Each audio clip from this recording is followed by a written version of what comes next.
Il est le premier vice-président de l'Assemblée nationale, l'une des chambres du Parlement congolais. Jean-Claude Tshilombayi, cadre de la majorité au pouvoir, et puis acteur politique chevronné. Il s'exprime aujourd'hui sans détour sur des grandes problématiques qui rythment l'actualité congolaise. De l'accord de Washington, l'accord de paix entre RDC et le Rwanda, le deal minier, oui, en perspective, au dialogue interne en passant par les turbulences au sein de l'UDPS, son parti politique, et l'état de la gouvernance nationale au pays. Quel regard porte-t-il réellement sur les défis et les dérives du moment? Voici un entretien sans concession, dont invité sur Congo 26 Télévision, la chaîne de l'unité nationale. Jean-Claude Tshilombayi, bienvenue. Bonjour, cher Fabien. Alors, c'est donc une sortie, l'une des rares sur nos antennes. Depuis que nous sommes ici, on commence par les accords de Washington, l'accord de paix avant d'aborder le deal, parce que le 2, apparemment, s'impose concomitamment ou simultanément, tenant et aboutissant. Quelle est votre lecture, la lecture de Jean-Claude Tshilombayi, une lecture politique et institutionnelle de l'accord signé à Washington? C'était le 27 juin 2025, un événement partout dans le monde.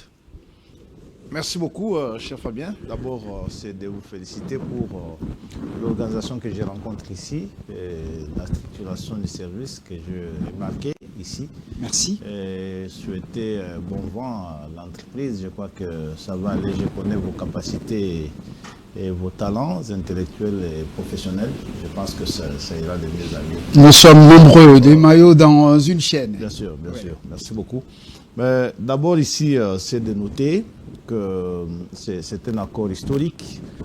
Historique pour bien des raisons. D'abord, on vous a dit ici que cette guerre est la guerre la plus meurtrière après la Deuxième Guerre mondiale. Ça signifie que ni le conflit en Corée, ni la guerre de Biafra, moins encore des guerres en Afghanistan, en Irak et tout ce qui est intervenu après ne pouvait concurrencer la guerre dans la partie est de la République démocratique du Congo en termes d'affres, en termes de morts, en termes de traumatisme et de souffrances indicibles infligées à notre population par cette intervention récurrente du Rwanda, ce pays voisin qui n'a fait que fabriquer de rébellions depuis l'AFDEL jusqu'à aujourd'hui. Et donc, c'est que penser mettre fin à cette guerre par un accord, comme il est signé aujourd'hui à Washington, c'est une chose assez significative.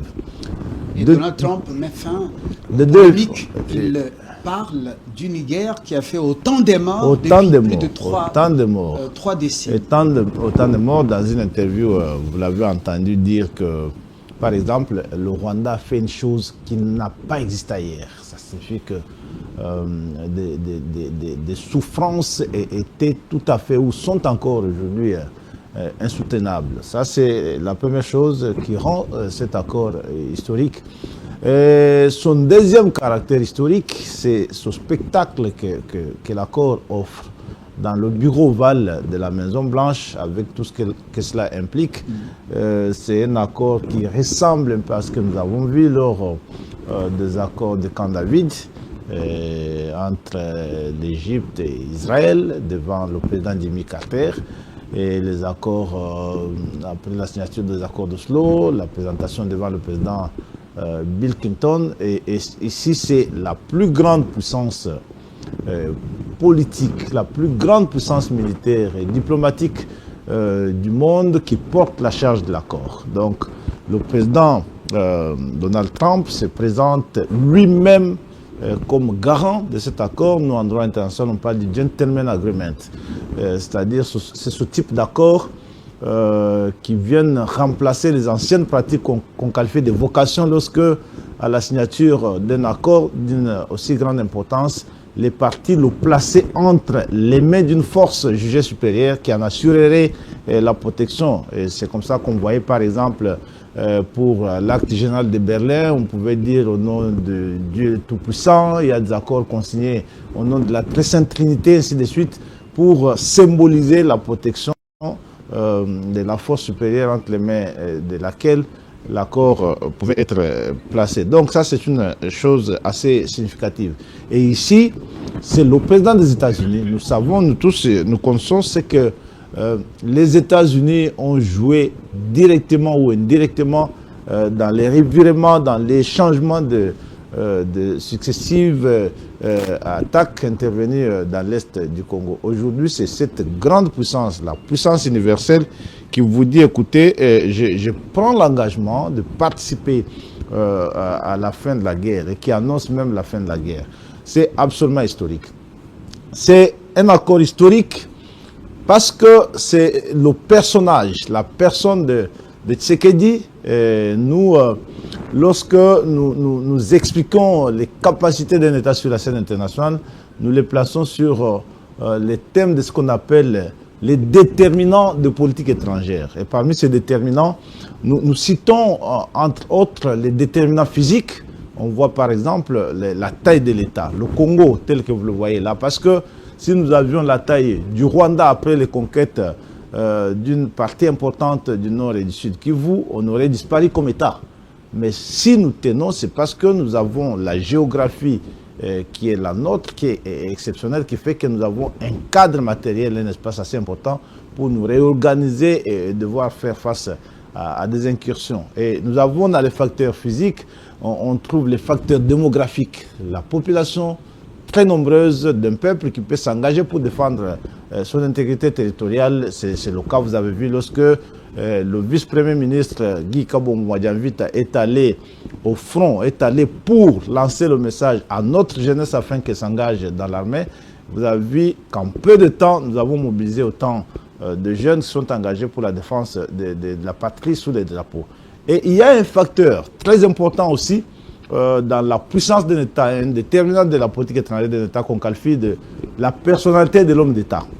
Et ça, la personnalité de l'homme d'État, c'est cet élément le plus important en matière de politique étrangère qui fait que la simple prestance de l'homme, les capacités, sa clairvoyance, puisse faire qu'un pays désertique soit présenté comme une grande puissance mondiale. C'est ce qu'on voit avec la France. Lorsque la guerre mondiale, la deuxième guerre mondiale est terminée, la France était un État vaincu. Elle est parmi les vainqueurs. Mais on vous a parlé de la grande gueule du général de Gaulle qui a sonné fort et qui a obligé Roosevelt à demander à Churchill de taire cette grande gueule en l'invitant autour de la table. Donc, Churchill a donc fait le plaidoyer de la France bien sûr. À la conférence de Yalta, Yalta en Crimée. Et pourtant, la France n'était pas à la table des négociations.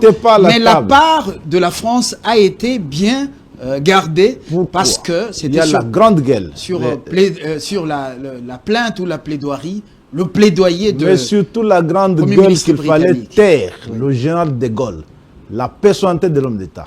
Et c'est comme ça qu'Isaac Ben Gourion a fait d'Israël une grande puissance. C'est l'homme, la personnalité de l'homme d'État. Aujourd'hui, le Congo en a un, Félix-Antoine Tshisekedi Tshilombo, et ça, c'est l'homme. C'est l'homme. Vous avez vu comment, lorsque ça donnait l'impression d'une débandade, vous avez vu comment il est resté un homme seul, soudé dans sa conviction, et il y a cru. Et ça, c'est son œuvre, c'est son résultat. Seul comme homme d'État. Et c'est ça qui fait des grandes nations parce que nous, en diplomatie, nous avons appris, nous enseignons que de tous les facteurs qui fondent la puissance diplomatique d'un État et ses capacités dans des relations internationales, le plus important de ces facteurs, c'est la personnalité de l'homme d'État. Et Félix Tshisekedi a su bien incarner cela dans la discussion, dans la négociation de cet accord. Et ce facteur à lui seul résume tout le reste parce qu'il est capable de supplanter les alliances militaires, il est capable de supplanter les hautes technologies, il est capable de supplanter les trahisons dans l'armée comme nous les avons vécues et tout ce qu'on a vécu. Donc, cela fait en troisième position que cet accord soit un accord historique. Voilà, justement. Mais depuis la signature de cet accord à Washington, l'accord de paix justement, suffisamment d'eau a coulé donc sous les ponts.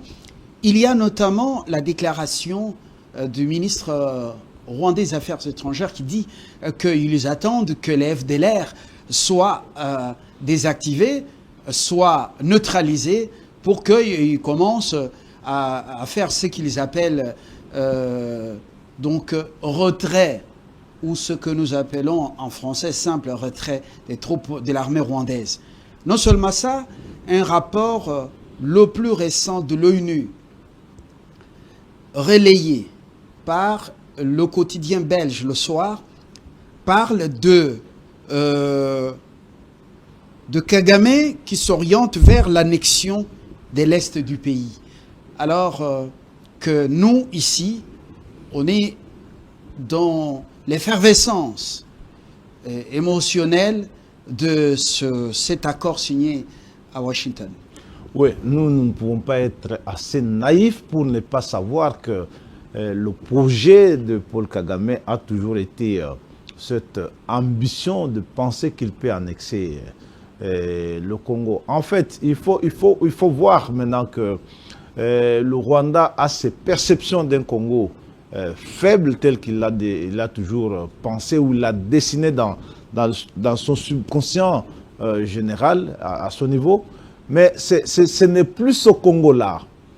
Ce n'est plus ce Congo qui était dirigé par un préfet qui était installé ici par le Rwanda. Ce n'est plus ce Congo-là. C'est un Congo dirigé par un président de la République conscient de ce qu'il fait, dynamique, un président fort qui s'appelle Tshisekedi. Ce n'est pas un Congo dirigé par un président arrivé au pouvoir avec les armes de Paul Kagame. Ça, il faut le noter. Et cette dynamique a changé. Autant que vous constaterez que, même en termes militaires, ce que nous avons perdu, c'est une bataille, nous n'avons pas perdu la guerre. Notre armée s'est battue, et notre armée s'est défendue, notre armée a fait du boulot, il faut l'en féliciter.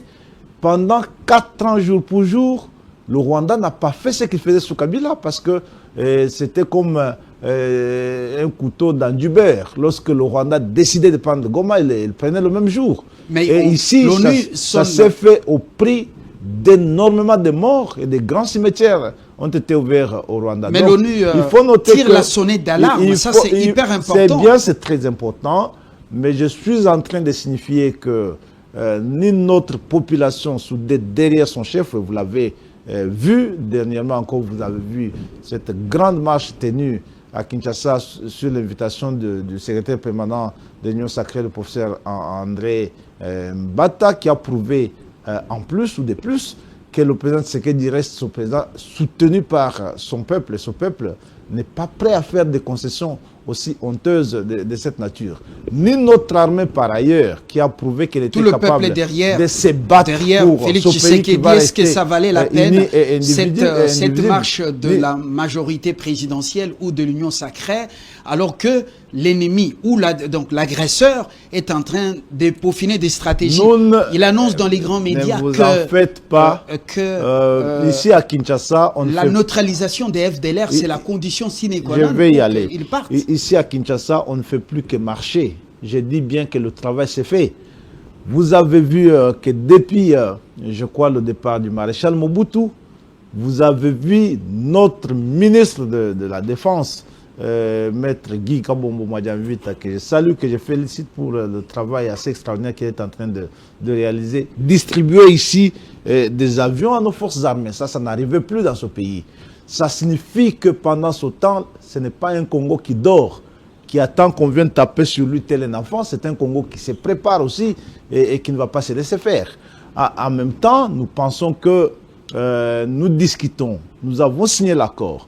Je vous ai dit que la politique étrangère au finish, elle n'a pas pour expression que la guerre, parce que la vraie expression de la politique étrangère, c'est la diplomatie, c'est que les guerres finissent par de voie pacifique, comme toutes les guerres finissent autour d'une table.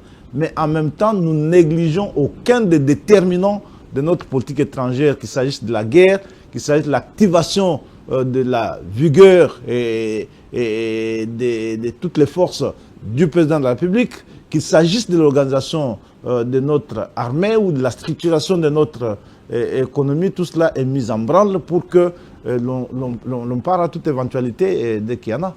Vous êtes également, j'avais omis de le souligner, enseignant à l'université de Kinshasa, à la faculté de droit, ce que je sache. J'enseigne à la faculté des sciences politiques. Justement. Alors, professeur Chilumbayi, cet accord garantit-il réellement une paix durable ou il masque tout simplement ce que nous avons, ou certains appellent, une forme de capitulation diplomatique?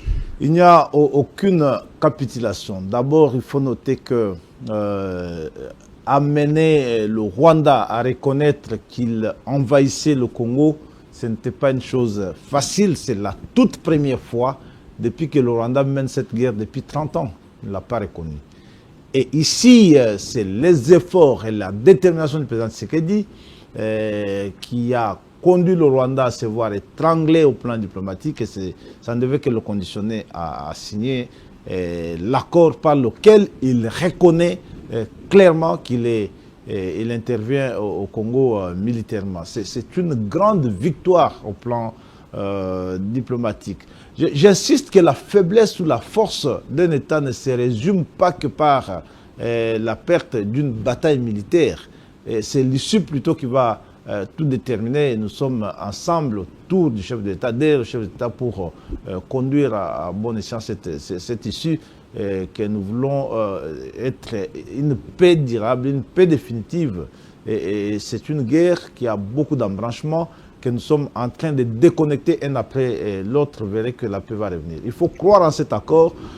Encore, j'ai noté ici que c'est un accord qui a été couvert de ce sceau du Gentleman Agreement en la personne du président Donald Trump, qui ne va pas, à mon avis, accepter que le prestige des États-Unis et du bureau ovale où cet accord a été présenté pour la première fois après sa signature par nos deux ministres des Affaires étrangères, voilà, puisse être entamé.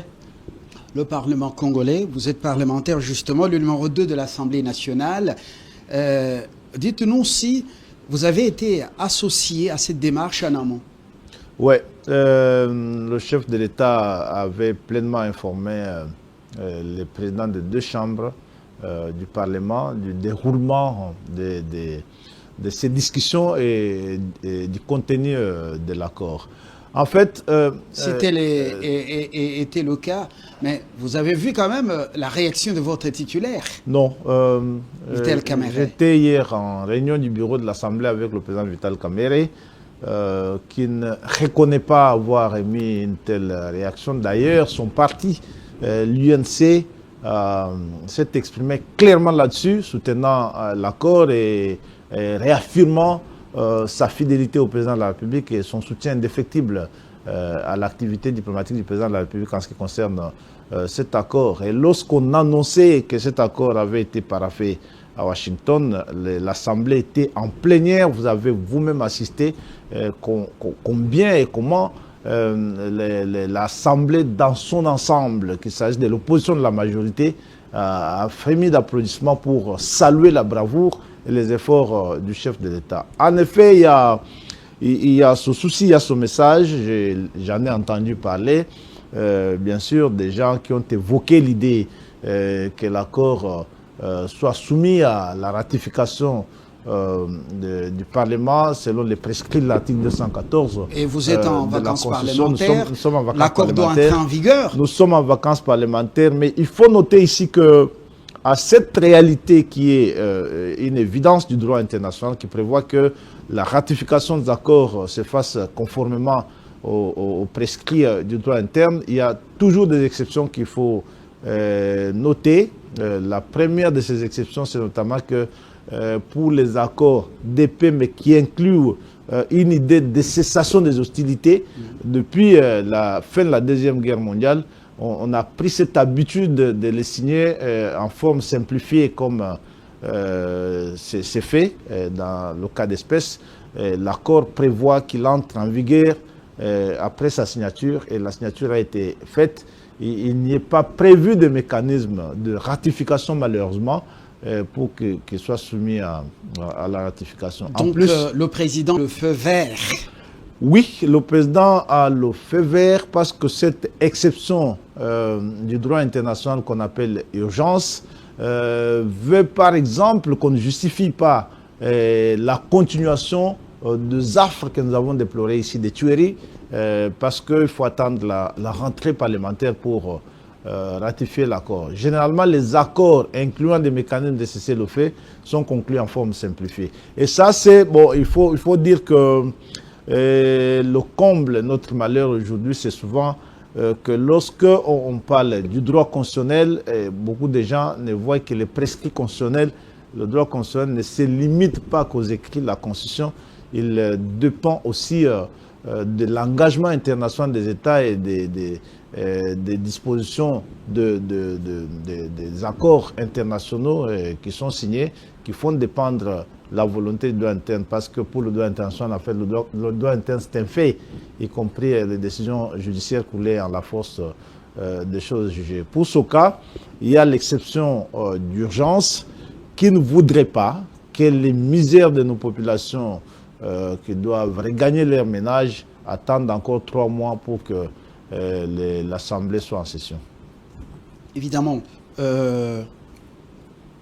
des ONG, des politiques, je ne cite pas leur nom ici, évoquent un accord qui fait tabula rasa de tous les crimes contre l'humanité, crimes de guerre, et puis comme si, au nom de cette paix, c'est fini, il faut chanter requiem sur tout ce que les Congolais ont enduré, des millions de morts qui sont partis. Alors, c'est un accord qui fait abstraction de la justice, et l'arbitre américain n'a pas fait allusion. Vraiment non. La RDC est signataire du traité de Rome de la Cour pénale internationale, qui consacre des principes généralement qualifiés par l'article 53 de la Convention de Vienne sur le droit des traités comme de principes relevant du droit impératif, le jus cogens, qui est l'ensemble des normes reconnues et acceptées par la communauté internationale des États dans son ensemble comme les règles auxquelles aucune dérogation n'est permise. Donc, il n'est pas du pouvoir de la RDC de signer un accord qui consacrerait de telles excuses. Et vous verrez même que dans l'accord, cela ne figure pas. Il n'a même pas parlé de l'agression. Il n'y a pas mesure d'amnistie, il n'y a pas mesure d'oubli pour les crimes odieux qui ont été commis dans le pays depuis 1996. Et d'ailleurs, même si de telles mesures pouvaient être intégrées dans cet accord, elles seraient inopérantes. Parce que aucun accord aujourd'hui, et c'est dit dans l'article 54, 55, dans les articles 53, 54, 55 de la Convention de Vienne sur le droit des traités, aucun accord. Donc, s'il y a un accord qui est signé et dont la vocation est de porter atteinte à une disposition impérative du droit international, cet accord est nul. Et donc, même si de telles mesures étaient consacrées par l'accord, elles ne seraient bien évidemment pas opérantes par rapport au fait que les criminels doivent répondre de leurs actes. Il n'y a pas d'impunité consacrée par l'accord. Il n'y a même pas raison d'en parler parce que ce n'était pas au rendez-vous.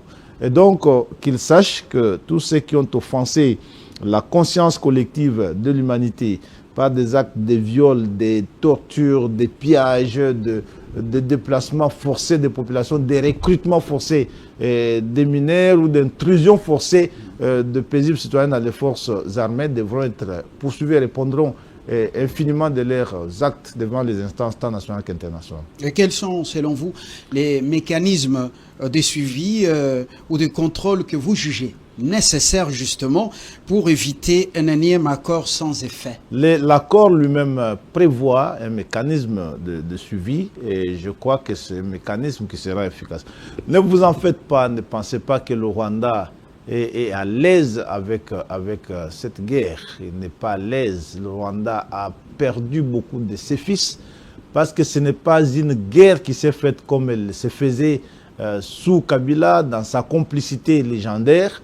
C'est une guerre à laquelle nos forces armées ont participé avec toute la vigueur d'une armée qui se réorganise, et on fait beaucoup de morts parmi les militaires rwandais. Et plus personne au Rwanda n'est d'accord de voir cette situation perdurer. Tout le monde a besoin de la paix, et cette paix va devoir s'installer. Mais ici, vous avez entendu des gens qui vous disent des choses en ce qui concerne le contenu de cet accord, bradage des minéraux, cogestion des ressources. Rien de tel n'est prévu dans cet accord. Et lorsque l'accord parle de cogestion des ressources communes, elles sont énumérées. Là où le parc est transfrontalier, c'est tout à fait normal que l'on parle de la cogestion parce qu'il est transfrontalier.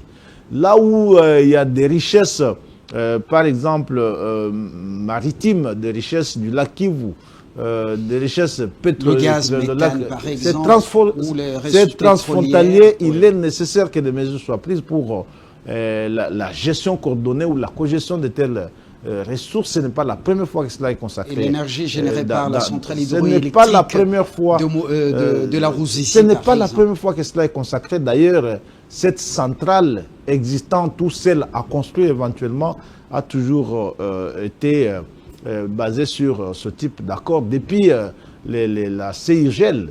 Le maréchal Mobutu. C'est plutôt la CPGL. La CPGL plutôt, la CPGL, oui. CIRGEL. Merci beaucoup, depuis la CPGL. Donc ça a été ainsi consacré. Il ne faut pas que des gens qui lisent de manière simplement passagère des textes puissent venir mettre dans les têtes des Congolais l'idée que le Congo a accepté de co-gérer ses ressources avec le Rwanda. Ce n'est pas le cas. Le traitement des minéraux, le coltan, c'est à Kigali ou c'est à Goma? Attendez, cher Fabien. Ça sera à Kigali ou à Goma? Attendez, cher Fabien. Oui. Le coltan que nous exploitons aujourd'hui, il est traité où? Le coltan, il est traité en Chine, il est traité ailleurs. Non, mais d'abord... Et dans l'hypothèse où le Rwanda aurait développé des capacités pour traiter le coltan et que nous, dans le cadre d'une coopération annoncée, nous disons qu'il faut le traiter au Rwanda, je ne vois rien que nous perdrons si nous n'avons pas nous-mêmes installé des capacités de son traitement. Voilà, et tout un agresseur qui a fait autant de millions chez vous, vous allez accepter de traiter les minéraux chez lui. Beaucoup de gens. Est-ce que les Congolais, vous savez que pardonneront ça? La Deuxième Guerre mondiale s'est terminée par la création de ce qui est devenu l'Union européenne aujourd'hui. Au départ, c'était des organisations techniques autour de l'Euratom, autour de la CECA, du cuivre et de l'acier. Et parce que la France a accepté avec l'Allemagne, ennemi d'hier tout simplement, de pouvoir co-gérer des secteurs qu'ils estimaient pouvoir renforcer les mécanismes de paix qu'ils venaient d'obtenir. Et donc, nous ne sommes pas en train d'écrire ou de lancer l'histoire. Le monde est jonché d'exemples de cette nature-là qui, pour raison de la paix, ont été réalisés et se sont montrés concluants. Lorsqu'on parle de mécanismes d'intégration régionale, j'apprends des gens qui vous disent des choses autour de la notion d'intégration qu'ils ne maîtrisent pas du tout. Ici, il est question du type d'intégration qu'on choisirait, qui peut être fonctionnel ou néo-fonctionnel, pas fédéral, de ce que je sache.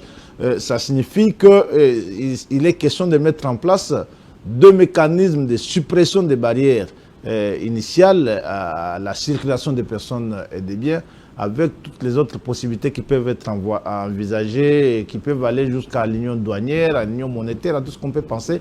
Et nous ne sommes pas premiers à envisager une telle hypothèse si jamais on pourrait la perfectionner. Et le plus important ici, c'est que les principes d'indépendance, de souveraineté, d'intégrité territoriale et de non-agression ont été réaffirmés dans l'accord. Et voilà, nous abordons, on a d'une pierre deux coups abordé également le deal minier, mais dont le contenu reste justement à découvrir on ne peut pas discuter du secte des anges en ce moment. Attendons le moment venu, le signal de Washington. Dialogue interne, on en parle beaucoup.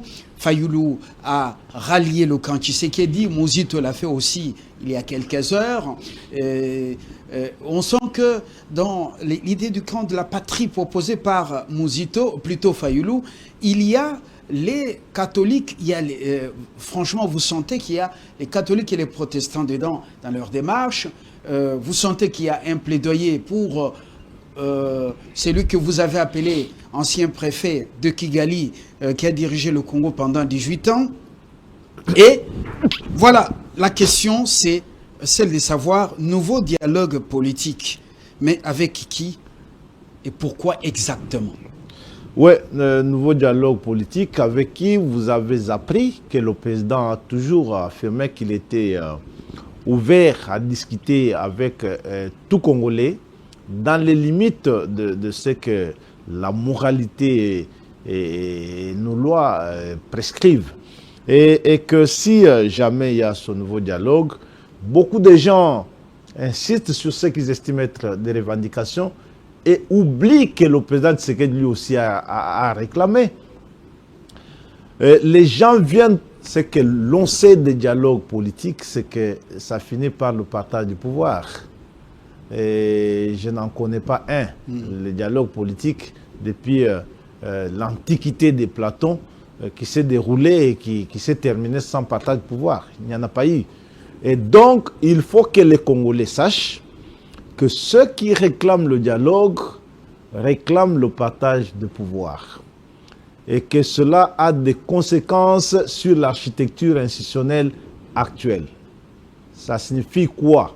Cette architecture qui veut que... Un gouvernement éléphantesque? Non, qui veut qu'il y ait élection chaque 5 ans et que celui qui gagne gouverne, celui qui a perdu fasse l'opposition.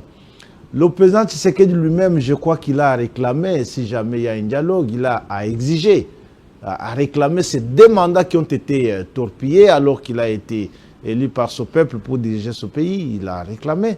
Et donc que les gens ne se fassent pas l'idée des exigences n'importe lesquelles qui seraient acceptées de n'importe quelle façon. L'opposition parle de l'exclusion, la société civile évoque ce qu'elle appelle crise de représentativité. Alors que répondez-vous assez rapidement pour qu'on évolue? Je ne sais même pas ce qu'on entend par exclusion, qui est exclu parce que le pouvoir s'exerce démocratiquement autant qu'il y a eu élection, c'est le vainqueur qui gouverne. Les vaincus font l'opposition. Alors, si l'opposition veut gouverner avec le vainqueur, la majorité, elle est ouverte. L'opposition n'a qu'à rejoindre la majorité pour gouverner avec le vainqueur. Vous pouvez accepter Katumbi autour de la table, Fayoulou Mouzito, c'est déjà acquis. Vous pouvez accepter Kabila autour de la table. Ce n'est pas la première fois que Katumbi a été accepté autour de la table. Mais Kabila Kabila et son M23 sont une situation à gérer. Et Nanga aussi. J'ai dit Kabila et son M23, c'est une réalité, il faut l'apprécier. Moi, je ne sais pas ce qu'en pense le chef de l'État, mais j'ai une opinion personnelle sur ce qui concerne toutes ces personnes qui ont pris les armes pour saboter la République. Oui, le dialogue est-il une ouverture réelle ou un mécanisme pour désamorcer une tension interne? Je ne pense pas, à mon avis, qu'il n'y a pas de crise politique au pays. Il y a une majorité qui est compacte, qui gouverne le pays. Il n'y a pas de crise politique. Nous avons une crise d'agression par le Rwanda. C'est celle qui est en train d'être résorbée par l'accord de Washington et des accords à venir. Mais parce que les gens veulent parler du partage des pouvoirs, ils veulent vous dire qu'il y a une crise politique. Il n'y a pas de crise politique. L'Assemblée nationale fonctionne à merveille, elle est stable. Il n'y a pas de crise politique parce que c'est elle souvent l'expression de ces crises politiques. Le président de la République, il est ouvert à des discussions avec ceux qui sont intéressés à participer à la gouvernance. Il n'y a pas de crise politique. Voilà, il y a des urgences sociales. Le peuple doit se retrouver. Ceux qui travaillent doivent retrouver le véritable pouvoir d'achat. Le panier de la ménagère. Il y a des urgences sécuritaires. le Rwanda contre une partie du pays. Est-ce que ce dialogue ne pourrait-il pas détourner l'attention des vrais problèmes?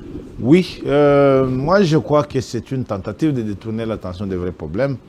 Les vrais problèmes, le président Tshisekedi les prend à bras le corps. Les vrais problèmes que ce peuple attend sont des problèmes, sont des enclavements, parce que les paysans veulent acheminer ce qu'ils produisent.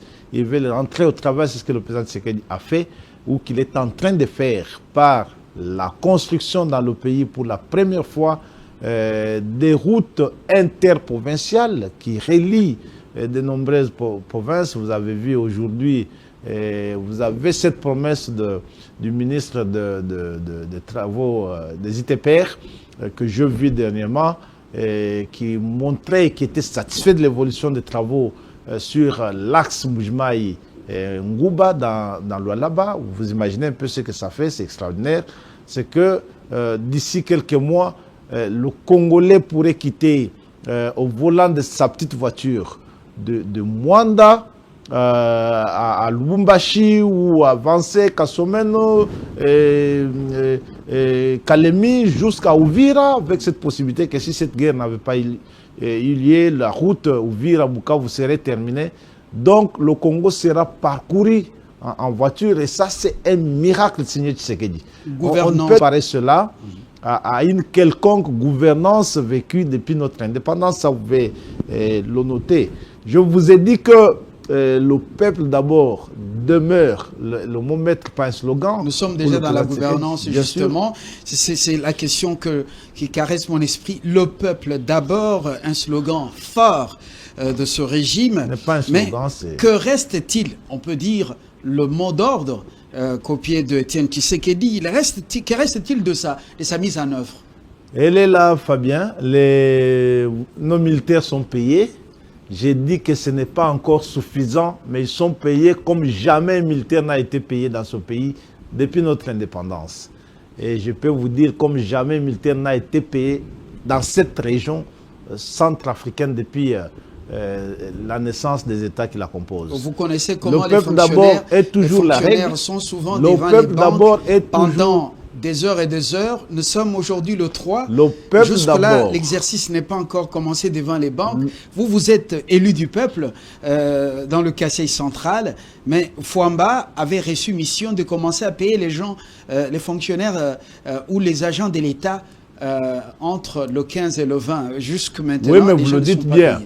Ceux qui payent, c'est des banques commerciales. Et les difficultés opérationnelles des banques commerciales qui sont bien évidemment en train d'être corrigées ne peuvent absolument pas être imputables ou imputées à Fouamba, qui fait le mieux. C'est un ministre assez dynamique, vous le constatez. Nous avons un très bon gouvernement qui fait très bien son travail, que ce soit les affaires étrangères, la justice, que ce soit on va le remplacer bientôt. Je vais bien. Oui. Alors, je disais que ça, c'est l'effort des banques commerciales qui est en train d'être amélioré. Lorsque vous parlez des fonctionnaires, je veux que vous posiez les pommes de ces natures-là. Mais ce que vous savez, c'est que ils sont des milliers qui ont retrouvé leur salaire après plusieurs années de galère. Il y en a qui totalisaient 30 ans, on les appelait nouvelle unité. C'est grâce à Tshisekedi qu'ils sont payés.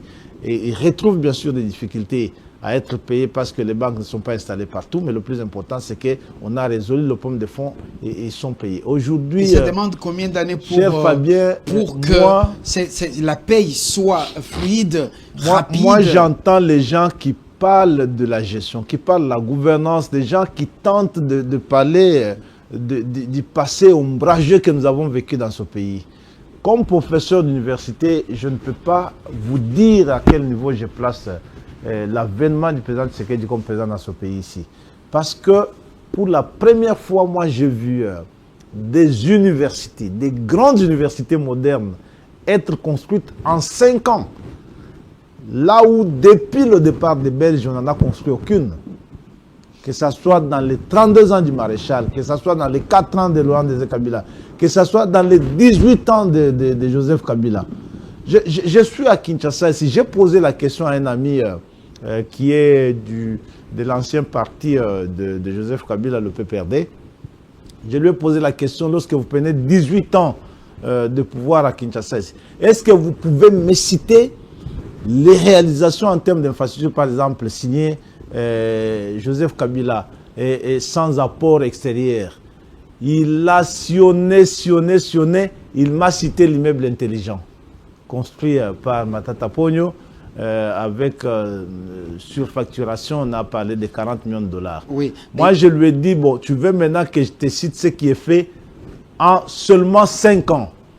Lorsque j'ai commencé à citer, lui-même s'est mis à applaudir. Je lui ai cité l'IBTP, je lui ai cité l'IPEN, je lui ai cité le palais présidentiel, je lui ai cité le centre financier. Il était...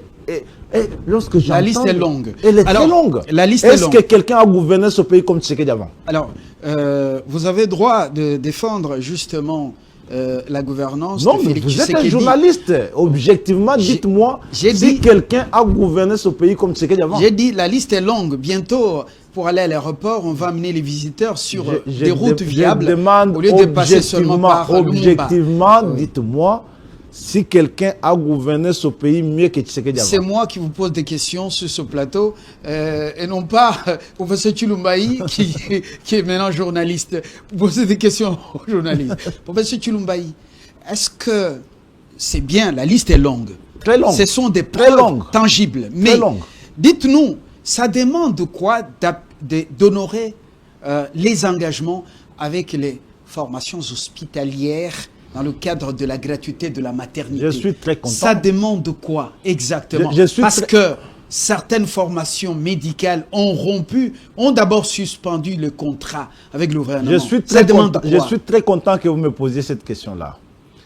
Parce que lorsque ces engagements étaient régulièrement honorés, personne de vous, les journalistes, n'a dit à ce peuple que le président Tshisekedi a honoré son engagement de maternité gratuite, parce que ça, c'était la promesse du président. Il a dit que la maternité, c'est un service public. Voilà. Elle ne devrait plus être une pénalité pour les mamans. La question maintenant, on ça en vient à la question. Ça demande de quoi d'honorer les engagements. C'est une réforme à peine mise en place. Les mécanismes de fluidité de son opérationnalisation sont en cours. Je salue Dr Kamba, le ministre de la Santé publique, qui fait un travail assez extraordinaire et qui ne dort pas et qui toque à toutes les portes. Les populations congolaises doivent être rassurées que cette réforme ne reculera pas autant que celle de gratuité de l'enseignement, et donc elle va aller s'améliorant jusqu'à ce qu'elle couvre l'entièreté de notre pays. Et je vous ai dit que moi, je suis professeur d'université. Depuis l'existence de ce Congo-là, pour la première fois, lorsque je suis malade, j'ai choisi l'hôpital de mon choix. Je vais me faire soigner, y compris mon épouse et mes enfants, gratuitement aux frais de la République. Lorsque c'est grave, un avion est affrété par la République. Je suis acheminé à l'étranger, je suis soigné gratuitement aux frais de la République. Vous êtes le premier vice-président de l'Assemblée nationale. Lorsque je meurs, les obsèques sont assurées par la République et des obsèques dignes. Ce n'est plus ce que nous avons vécu pendant les 18 ans de la préfecture. Mais là, c'est quand même la République des professeurs d'université mourait. La République des professeurs docteurs, tous. Je ne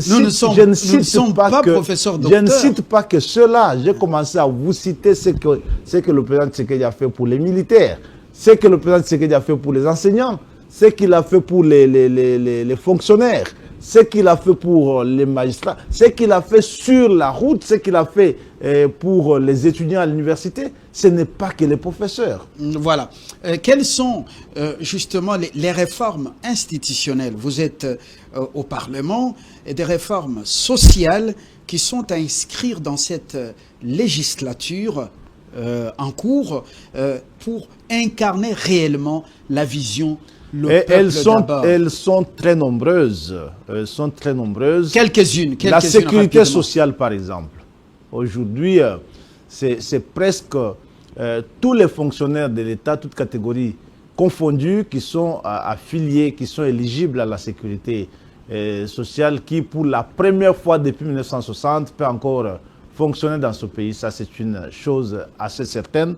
Donc, vous pouvez croire que vous avez ce président qui diversifie son action et que cette action va devoir être très visible d'ici quelques années lorsque tout cela sera finalisé. Mais voilà, nous aurons peut-être un autre numéro de cette émission pour parler des réalisations. Parce que si vous vous mettez à citer toute la liste, ça va être... Mais si vous me demandez de citer pour les 18 ans passés, je peux vous le faire en 1 minute. Pas de problème. Alors, parce qu'une province comme la mienne, le Kassai central, pendant 18 ans, je n'ai pas vu un mètre de peinture sur les murs. Voilà, certains pensent que le slogan est devenu tout simplement un outil de marketing politique. Le peuple d'abord, qu'ils appellent le ventre d'abord. Voilà, UDPS, c'est la dernière question pour cet entretien. Pourquoi ce chaos entretenu au parti présidentiel? Rangers, qu'est-ce qu'il est en train de faire finalement? Le bicéphalisme, Kabouya, et puis l'autre, si c'est Bazoubou, bon voilà, excusez-moi de massacrer le nom. Bizibou. Voilà, Bouzibou. L'UDPS traverse des turbulences internes qui sont connues de tous. S'agit-il d'un chaos organisé ou d'une crise tout simplement de leadership? Je ne pense pas que ce soit un chaos organisé. Il y a bien évidemment dans la crise qui traverse le parti, ce que je peux qualifier de péché originel. C'est qu'à partir du moment qu'à un moment donné de notre existence, nous avons tenté de mettre de côté les textes en tout ou partie. Ça fait que nous devenions une sorte de bateau ivre. Vous-même, vous êtes de quel camp? Kabouya ou bien Bouzibou? Fabien, moi je suis disciple de Tian Tshisekedi. Je ne peux pas être du camp de Kabouya ou du camp de Bizibou. Je suis disciple de Tian Tshisekedi. Est-ce que ce n'est pas le slogan Tosa? Non. Bizibou et Kabouya sont des collègues du combat avec lesquels j'ai été derrière Etienne Tshisekedi. De son vivant, moi et un groupe d'intellectuels, de leaders au sein du parti, nous avions créé une structure que nous appelions Table Ronde, qui avait mobilisé l'essentiel du leadership du parti en ce moment-là pour déceler dans le chef du président Félix Tshisekedi l'incarnation du futur leadership du parti, et nous l'avions choisi comme leader. Et donc, je ne suis pas un jeune adhérent pour être du camp de tel ou de tel. Je suis disciple de Tian Tshisekedi. Ce qui compte ici, c'est de dire qu'en même temps qu'il y a cette vivacité démocratique au sein du parti qu'il faut louer, le plus important, c'est la mobilisation, la motivation de nos militants, de nos combattants, de ce que nous sommes en train de faire pour l'avenir du pays. Et les efforts sont en cours pour que l'ordre et la paix règnent au parti entre les fractions qui s'entredéchirent, parce que c'est une crise au sein d'un organe du parti dont je ne suis pas membre. Moi, je suis de la commission électorale permanente du parti. C'est une crise au sein de l'exécutif du parti. Je crois qu'elle sera jugulée bientôt. Le voilà, Chabani Jacquemin, qui était avec vous dans cette commission électorale du parti et vice-premier ministre en charge de la sécurité. Donc l'intérieur, sécurité également, affaires coutumières, décentralisation. Vous êtes numéro 2 de l'Assemblée nationale.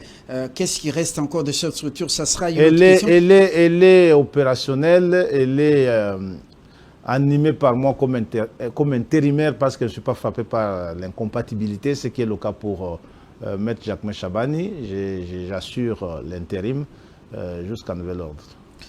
Et voilà, la toute dernière préoccupation, l'UDPS peut-elle encore aujourd'hui se présenter comme un parti d'unité nationale après toutes ces années de combat, ou s'agit-il maintenant d'une formation politique en proie à des intérêts claniques? Non, le parti n'est pas un parti d'intérêt clanique. Et déjà, vous-même, lorsque vous avez cité ici le ministre Chabani, nous pouvons en citer autant.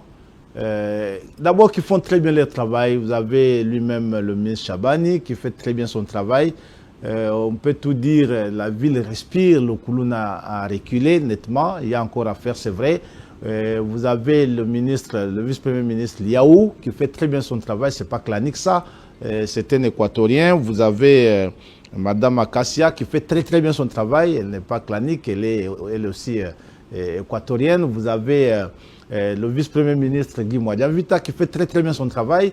Vous avez la dame de fer, la première ministre Judith Suminwa qui fait très bien son travail, qui est premier ministre, qui tient un gouvernement exemplaire jusqu'ici, qui n'est pas clanique. Donc, ça vous reflète déjà l'idée que l'UDPS n'est pas clanique, c'est ce parti qui reste l'unique parti à vocation nationale et qui a le destin de ce peuple à main. Voilà, on a pratiquement fini. Est-ce qu'en ce moment ici, où le serpent est dans la maison en train de mordre les enfants qui sont morts, les enfants de ce pays, est-ce que ça valait la peine d'aller à Tokyo et Osaka, appelant les gens à venir investir au Congo? Je termine, Jean-Claude Chilumbayi. Alors qu'on était focus sur Washington avec cet accord, est-ce que c'était prioritaire, cette mobilisation? Est-ce que vous avez ressenti une certaine carence à Washington? Nous avions la brave Kimpavita congolaise moderne, Madame Kaikwamba, qui a fait le travail pleinement avec son équipe de combattants du terrain qui étaient là, dont le Dirkaba Wamesu et le Jean Mamba Moubiaï, que je salue tous en passant ici. Il n'y avait pas carence. Et à Tokyo, Madame Suminwa n'est pas allée en villégiature, et elle n'est pas allée en dîner ou en gala là-bas. Elle est allée faire du travail d'attraction et d'invitation des investisseurs. Vous avez vu qu'elle a signé des accords très très importants dans cette grandiose ambition d'industrialisation du pays. Beaucoup de gens ont parlé du voyage du président Tshisekedi aujourd'hui. Et vous avez constaté ce que ça représente, qu'investir dans la diplomatie. Moi, je visite nos ambassades à l'étranger, j'ai des témoignages des investissements réalisés dans le domaine de la diplomatie. Et nous sommes en train tous de vivre les retombées, que ce soit au plan économique, que ce soit au plan politique, la paix en phase d'être retrouvée. Tout ça, c'est des efforts du travail extraordinaire qui a été abattu dans les voyages du président Tshisekedi et aujourd'hui dans les voyages de Madame Suminwa qui fait un travail extraordinaire et de Madame Kaikwamba. Jean-Claude Chilumbayi, je vous remercie de votre disponibilité au-delà de vos charges d'État. Merci beaucoup. Merci d'être venu. Je rappelle que vous êtes au cadre de l'UDPS, premier vice-président de l'Assemblée nationale, professeur d'université, donc à l'UNIKIN et dans d'autres universités à travers le pays. Et Jean-Claude Chilumbayi est avocat de son État. Merci et à très bientôt pour le décryptage d'autres sujets d'actualité par rapport à l'évolution de ce qui se passe à Washington et au pays. Merci beaucoup.